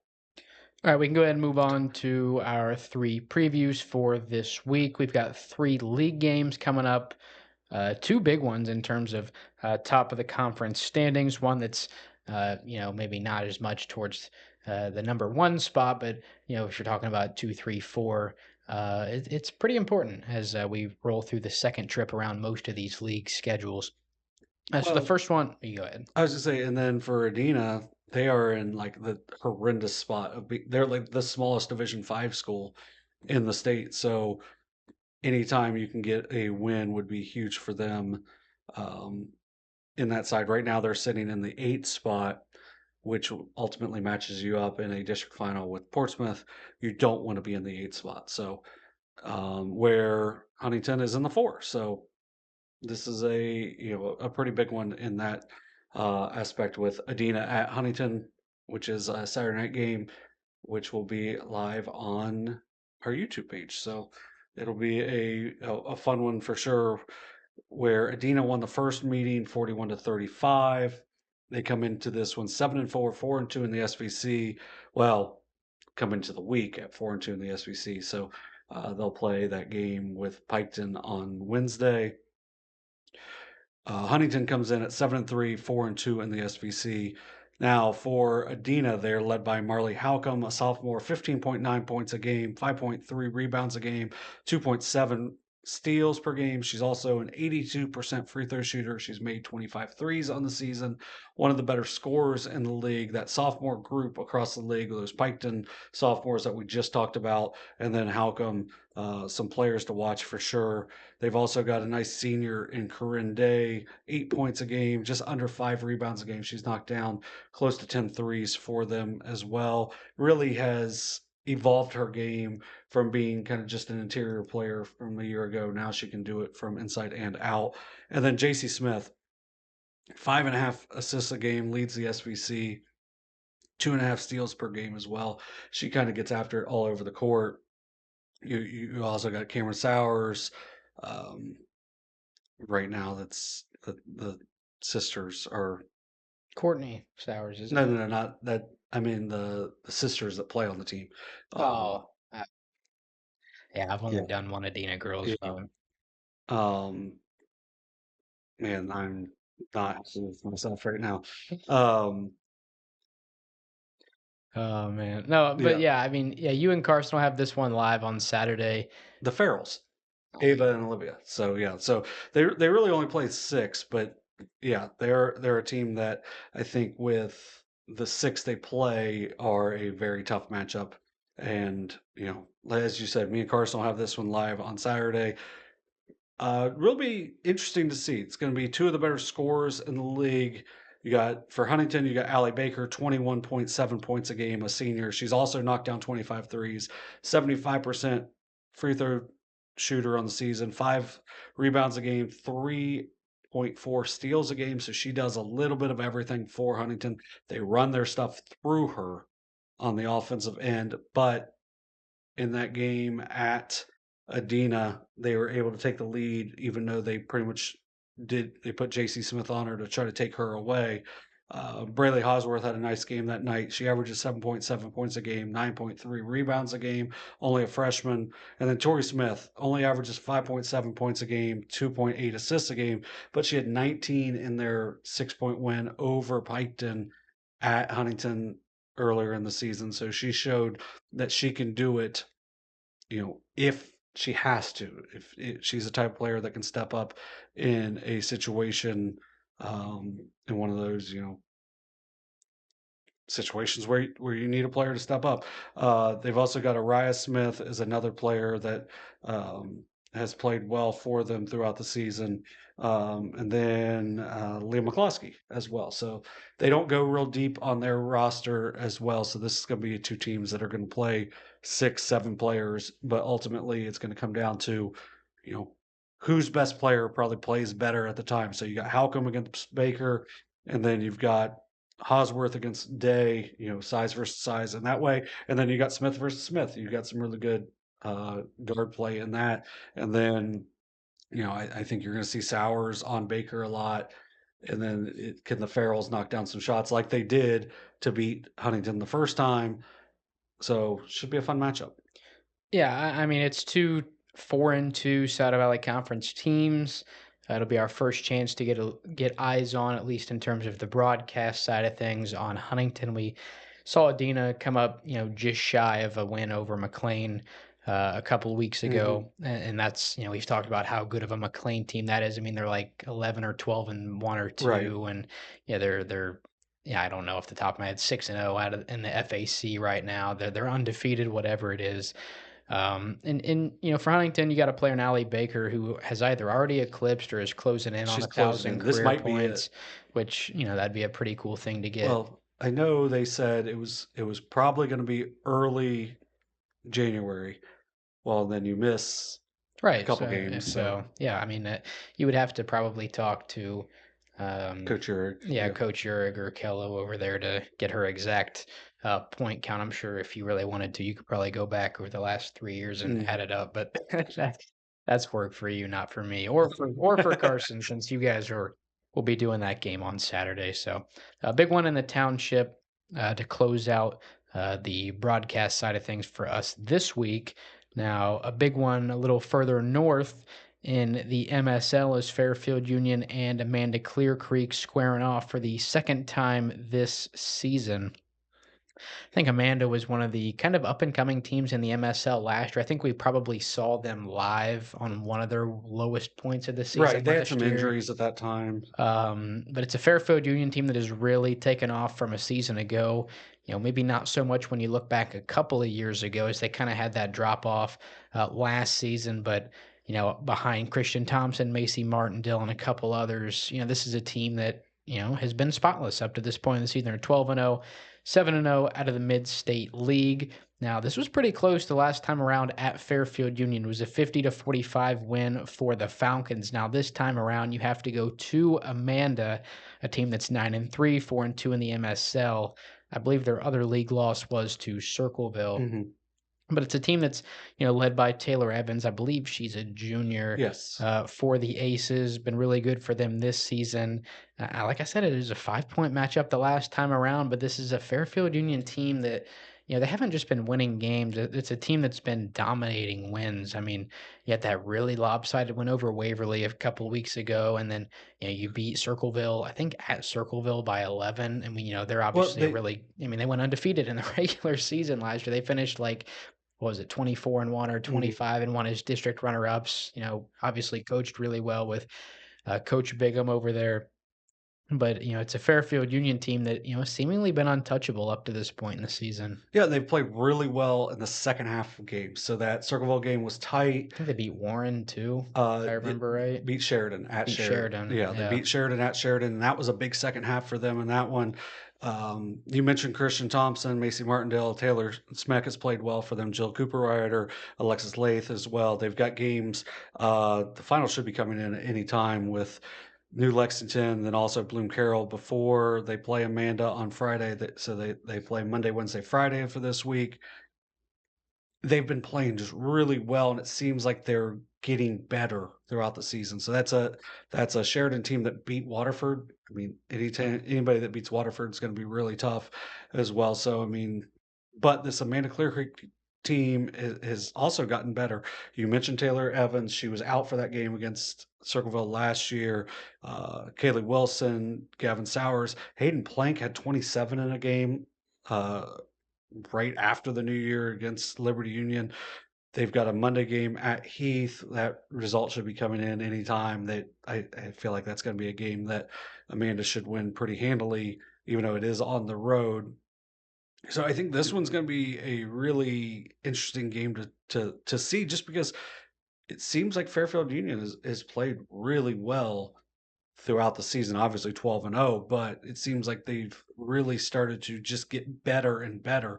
Where early in the season, they had a tight one with Logan Elm that I think kind of surprised us, and then they played them again and it was not close. So it just seems like they're getting better throughout the year. Thompson had a year off and seemingly is just getting better and better. And Martindale has really gotten going from the outside as well. So they're a team in Division 4 that looks like they're a heavy favorite at this point.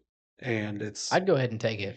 I mean, yeah. Mark Fairfield Union down for a district title. I mean, all things, if they're able to stay perfectly healthy, I don't see how they don't win a district title at this point. I think it would be more surprising if they didn't. Like, I would have to look at the Division 4 in our area. I think that might be one of the ones that only has one district champ, just because there's a limited number There's of only teams. 12 teams. Yeah, so there's probably only going to be one. So I mean, they're going to have to earn it. But I think I would already cash my check. Well, I'll be honest. You got Circleville in it, McLean, Hillsborough. Are they in there with, is Untitled Division 4? They're Division 3. Right. So Warren, which that would be gosh, they don't play this year, do they? Untitled and Fairfield Union. Mm-mm. That's too bad, because I think this year would be one of the better matchups between the two teams. Yeah, so you got Circleville, McLean, Hillsborough, Warren, South Point. Oh yeah, we've been over this one. Now this is going to be a bloodbath for a district title. I mean, this is going to be, whoever wins a district title out of this division in the Southeast District is absolutely going to have to earn it. Because you're going to have a 4-5 game. It looks like it's probably going to be between McLean, Hillsborough, and Warren. Someone's going to get up to the 3. Well, we just had a Hillsborough and McLean game that was a 1-point game. Yep. Warren is seemingly getting healthy, which means they're just going to add on their stuff. But Circleville looks like they might be setting the 2 right now, but at the same time, you still have a couple weeks left before that, so that one should be pretty interesting as well. So I mean, you've got a Waverly that just won a game by like 35 tonight, but they also lost to that Fairfield Union team by 1,000. It was like So 30. Yeah. yeah, so I think I agree with you that it's probably Fairfield Unions to lose, but at the same time, we've seen Hillsborough in person, we've seen McLean in person. They're both solid teams as well, so it's should be really interesting. Yeah, and I think we're going to end up picking this game. No, we're actually not picking this game with Fairfield Union and Amanda. I guess I probably could have slid that onto the pick 'em this week, but we'll go ahead. We'll still leave it off just because I already had it off. But I mean, for Amanda, obviously, it's a must-win game. You probably have an outside chance because even if you do beat Fairfield Union, they would have to lose again. Now they do have to play Circleville a second Yes. time. Now that one. I think it's at Fairfield Union. But for Amanda, they've got the players to do it, right? I already mentioned Taylor Evans, Kaylee Wilson, Gavin Sowers, Hayden Plank had 27 points in their win over Liberty Union. I think they're at Heath tonight, Hmm. which we film these on Mondays. So by the time you see this, it's 2 or 3 days ago. But they've got the personnel to do it.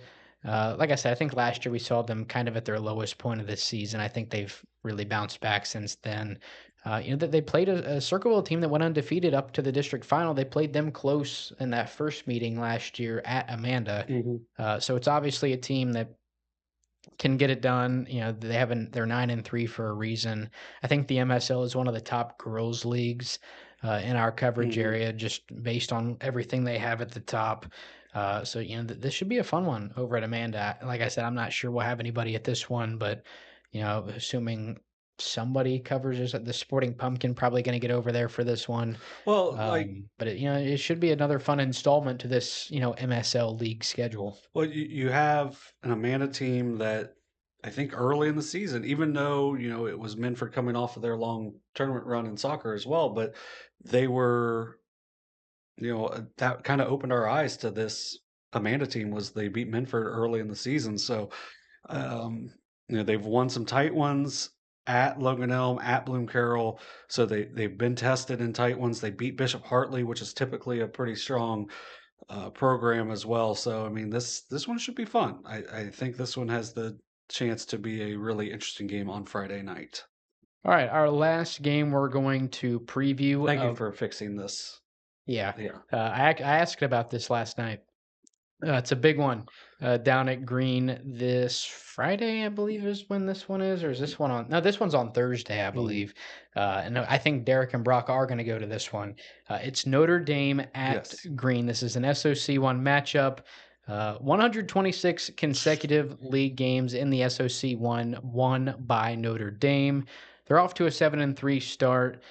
This is a Green team that that they've been on the rise for about a year and a half now. They're 10-1. That only loss coming to Huntington a couple of weeks ago.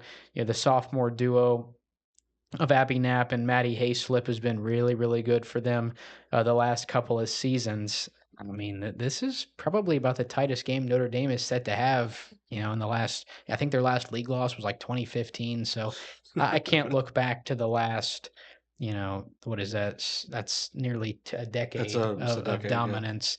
Um, in the SOC one. I think their last loss, I would have to look at it because I was talking to Coach Payton about it last night. Let me just quickly pull it up so I can like accurately. Yeah, their last league loss was to Eastern Pike, who isn't even in the SOC one anymore, on January 5th, 2015. So it is now a decade-long win streak. Seeing that it's January 13th when we're recording this, since their last league loss. And just in the last year or two, I think this is probably one of the tighter games they're probably set to have in the SOC one. Yeah, I think this more than likely is, especially on the road. You got to go to Green. It's gonna be, it's gonna be probably their toughest one to see because I think either way we thought probably Green was gonna be the toughest team for them one way or the other. You have Abby Knapp who I know I just saw the score come in. I kind of laughed about it. She had 28 and 20 tonight. She is That's crazy. a major matchup issue for anyone she plays. Green's only loss was to a Huntington team that we've talked about throughout this show as well. So, 126 game SOC winning streak on the line. This could be, I think this might be their toughest one in quite some time. So, Knapp coming into the game will average over 27 points a game, 12 and a half rebounds a game, 2.6 blocks a game. She only shoots 66% from the free throw line. That could be maybe the issue if you look at it. Maddie Hayslip, 12 and a half points a game, 4.3 assists a game. She's made 26 threes on the season, 36% from there. So, a very good 3-point shooter. And then a 73% free throw shooter as well. And then Addison Blizzard, a sophomore, she only averages 3.6 points a game. Her only shots on the season have been threes. She's made 13 of them. She's shot 45% from 3-point range. So that's somebody you got to make sure you get a hand up on every one of their shots because she, doesn't shoot a ton, but when she does, she shoots them at a pretty good percentage. So for Notre Dame, 7-3 on the season. They have not played a game in SOC 1 play. Jayce Bryant, sophomore, 12.7 points a game. She's made 17 threes on the season. She's shooting 35%. Lainey Strickland, a freshman, 10 points a game, 8.7 rebounds a game. And then you got Kaylin Darden, a senior, 9.3 points a game. They're a little more balanced than what Green is, but Green, when you've got Abby Knapp, you don't really need to be that balanced. So, as we mentioned, 27 points a game is pretty tough to do as a sophomore. We saw her last year in their game at Huntington. We were both walked away pretty impressed. And that was obviously what she was doing as a freshman. Right. I'd love to know Yep. how many points she finished with. I think I could probably go back and check because I think they upload their stats. I'd like to know how many points she finished with last year I think it was because over 500. I was gonna say I figured it was pretty high because it seemed like she was averaging closer But to. I think they missed out on a couple of games Okay. because I think some teams maybe did not either play or maybe didn't have the full season. So, real quick, she averaged 26.1 points a game last season, along with 12.1 rebounds. She had Yeah. 549 points Yep. last season. She's gonna score 2,000 points. Yeah, I mean, so far this year, she might she score. just went over 300 points No, I this mean year. she seriously She's going to might. be over 1,000 this year. Oh, right. I mean she. I would say she'll probably score about 2,200, 2,300 points. I mean, if she stays healthy and is able to keep dominating the way she They is. only I played mean, 21 last year. what'd you say, 560 last year? 549. Right, 540, and that's probably going to be the lowest she scores in her career. So, I mean, baseline that's was 4, 8, 12, 16. That's 2160 if she scored that every year, and I think she's going to score more than that. Well, if she just averages 27, the rest of the year and doesn't, and that's just playing one tournament game, she's going to be How many points did Katie Smith score? way more than that, but not. Well, But she won't be the highest in SOC play wow, because Stallings. Marlene Stallings. How many So did she score? uh, crazy It's amount. like 2,500 or is it No, more? It's like like 3,000. yeah. That's pretty nuts. Um, well, she's going to be close to 1,200 after this year. Right. So, That's what I'm saying. I mean, this is like a top 5. I mean, if she got that would have to put her, and she's a sophomore. I mean, she hasn't even hit 1,000. We're already talking about this, but like that's got to be top 5, right? I mean, if you get to 2,000, that's got to put you at least in the top like 5, 6, 7, 8. Marlene Stallings was 3,514. God. To get in the top 5, she would have to beat Katie Smith at 2,740. See, but I mean, I would give her an outside chance to do that. Second in the Southeast District would be Jennifer Grandy from Trimble with 2,581. I would say that's doable. That's doable. That's very doable. If she continues to dominate the way she has over the last year and a half, I mean, JC Justice from Peebles, 2,371. She's third. yeah.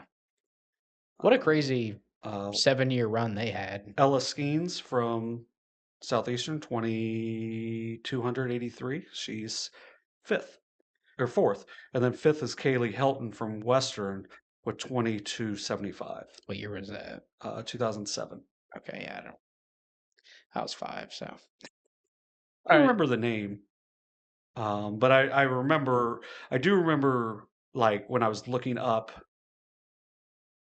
some of the stuff, like because I do a lot of SBC history stuff Mhm. and looking up the girls' scores from Uniota playing in the late 80s, early 90s when they were really good. They were back to back, or not back to back, 2 out of 3 years. They were state runner up by a combined 2 points. And then they started playing Eastern Pike and Marlene Stallings, and they weren't close games, but they were super high scoring. So Marlene Stallings, 3,514 points, over 500 points more than the second place person. I was trying to figure out who this dude was. I literally have no idea. Penta. Who? Penta. Who is that? You'll see. All right, yeah, we'll dive into this game here in a minute because we're doing quick picks for it. But yeah, I mean it's one of the, I think maybe the most established girls program in terms of conference play over the last decade. I mean that kind of goes without saying. And then it's one of the up and coming teams in the SOC1. Green's got to be Division 7, I would imagine, as well. I mean D6 at the highest. You want to hear something crazy? And I don't even know if I don't know if this is real anymore, but consecutive league championships, the state record is Berlin Highland with 27. So I don't know if Notre Dame can go back Well, that far. yeah, and Coach Payton was talking to me, and he said Afrocentric holds the state record with 141. So, like with consecutive league wins. So, like for Notre Dame, when you're playing in a league that I think there's 6 teams. So, I mean, you're only playing 10 league games a year, and Yeah. that's you're gonna need obviously, what would that be? Another year and a half or so is what they would need Mm. to get to that point. So they're closing in, right? And this is going to be a big test. If they're able to win, this week, they're gonna have to play them one more time this season, and then you're gonna have to play Abbey Nap 4 more times in their career. So this is, Be you know, tough. this isn't going to be easy. This is when Notre Dame. Yeah, I think Notre Dame maybe gets a little criticism for, well, yeah, you win all these games by 40 points. Well, you're gonna have to earn this one, right? This Well, is and where, I will say people were like said about how they did not go into SOC2 last year because they mentioned South Gallia. Well, they're in SOC2 now. yeah, SOC It's a two little might be, it's a little different than SOC3 yeah, or SOC1 is right now because this green team is really tough, and Clay's on the way up as well. So I mean, it's not the easiest thing, as where maybe last year would have been a little tougher, but right. No, I mean, you would have had to go through, South Gallia. Northwest was seemingly solid. Um, obviously Oak Hill and Western weren't the greatest, and then Sims Valley was a little bit on the come up. But yeah, I mean, the SOC1, I think I would probably rank above the SOC2 girls, just with Notre Dame and Green, and then as you mentioned, Clay has been pretty solid as well this year. So, um, all right, you ready to do quick picks for yeah, the girls' side, and then we can let's get out of finish here. strong.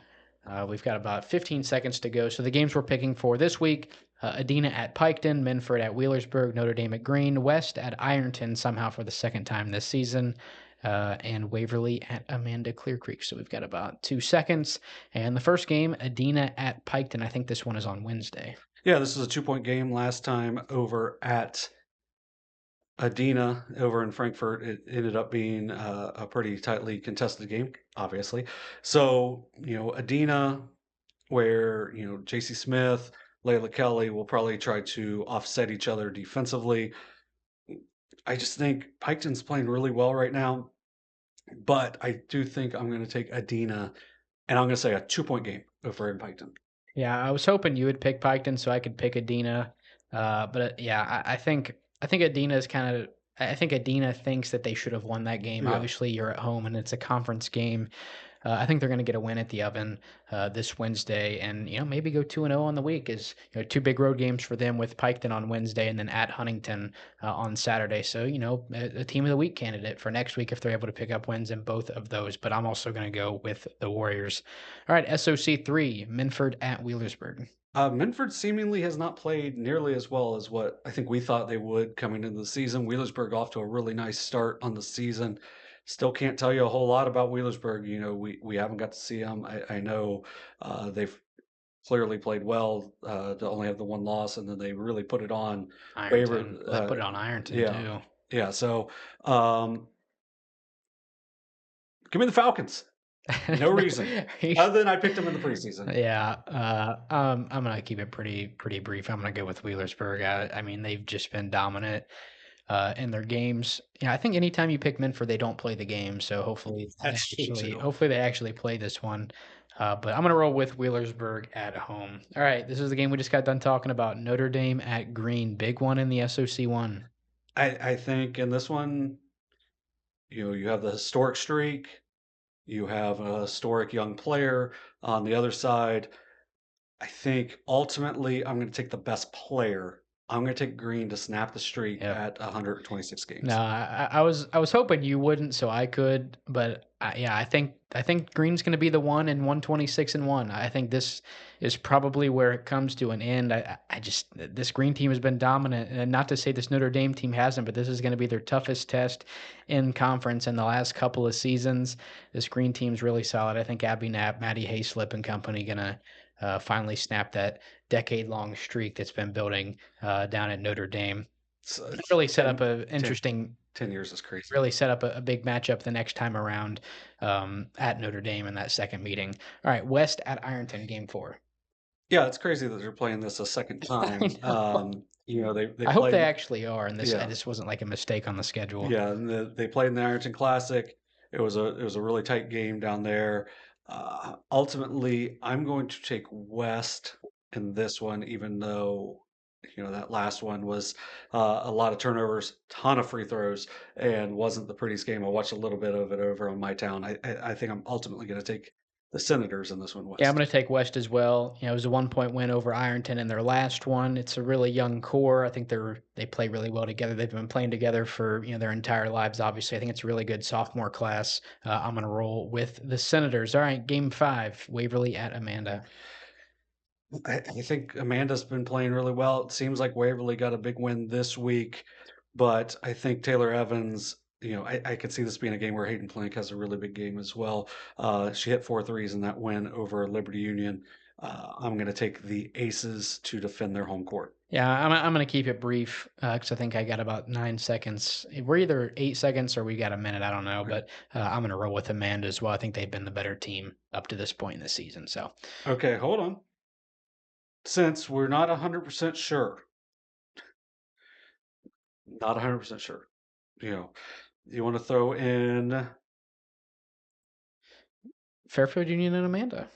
yeah, Fairfield Union Amanda, just throw in as an extra game just in In case we have in to. case In in case case, this West Ironton thing is an accident, which yeah, I don't know that it is. It was on our schedule, but it's just weird that like two teams were scheduled to play each other twice that aren't even in the same yeah, conference. Like and at the same place. that's So kind of weird. I'm gonna take. I'm taking the Aces. Give me the Yeah, upset. I'm going with Fairfield Union. But I think I picked against Fairfield Union every time so for this team. So yeah, that'll be so. Amanda and Fairfield Union will be our emergency pick if yeah, we got to go to that one. But yeah, Adena Piketon, Minford, Wheelersburg, Notre Dame, and Green, West, and Ironton, and Waverly, and Amanda are our official teams. Yeah, picks. our official 5 picks. So. All right. Well, another episode in the books. I think it was a little longer. Every episode is longer than it should have been, but I don't. um, we obviously we had the layoff last week. Didn't have anything to recap this week. Thank God, or we would have been here for 3 hours. Yeah. But Well, and uh, then also, thankfully, we were able to stay in. We didn't have to go to Perfection One. 3 locations, one in Pike County, Pickaway, and Ross County. yeah, So you obviously want to avoid that if possible, but if you have to, check them out. yeah, check them out. So we appreciate their sponsorship as well as always. So you know we've got 3 games this week. Make sure you check them out on the YouTube page. Should be fun. I think we've got people at different places throughout this week as well. I'm not sure if we're at the best games, but we'll be at games, especially on Tuesday night. So I'll just throw out my stuff. I'll be at Valley at West on Wednesday, which will be a girls then boys game. I believe 6:30. I think both of those. I think Valley Yeah. Girls is a bit of an underrated team. You're So right. I think So- both of those should be interesting matches. Although I will say, if we were picking them, I'd take West to go 2-0 on the night. I would too, but we'll see. I will be at Minford at Wheelersburg girls. Maybe I can talk to Is that Thursday? Thursday. If Wheelersburg wins, they can run their mouths to me if they want, since I took the Falcons. But yeah, and then we will be at Wheelersburg at Minford boys on Friday. So we'll be on Tuesday, Eastern Brown at Fairfield, and then me and Carson will have Adena at Huntington on Saturday for the girls. But make sure you check out those classics if not. So it should be some fun games. I think we'll have some good coverage because I'll have some photographers with me at least, so that's good. Since I ain't taking pictures. Either did such a bad job last year at a game or accidentally didn't take the lens cap off something, but I don't get to do pictures anymore. All right, episode 59 in the books. Obviously 3 broadcasts for us this week, as you highlighted, and a pretty good slate of games this week. It's about time. I think we've had 3 consecutive weeks of not full schedules just due to Christmas and then New Year's and then the weather last week. So the weather outside was frightful. Yes, yeah, and the fire wasn't so delightful since the holidays are kind of canned up. So, episode 59 in the books. Episode 59. Yes. Episode 60 coming up next week. Where are we at next week? Is that Western and Eastern? And then I forget which game's coming up next week. I can pull it up just because I have it sitting here. Next week is our week that we really don't have anything down yet. We're trying to figure out what we're doing next week. I think the 24th, maybe we go over to Chillicothe if we can. Miami Trace Chili? I mean, maybe. That could be. I mean, if Chillicothe wins, that'd be one of the bigger upsets of the year. So I don't know. We'll figure it out. Our schedule really isn't totally set in stone for next week. So it is for this week. It is for this week. We were able to get it locked in. So, all right. That'll wrap it up for this week's episode of SOSA Overtime, presented by Perfection.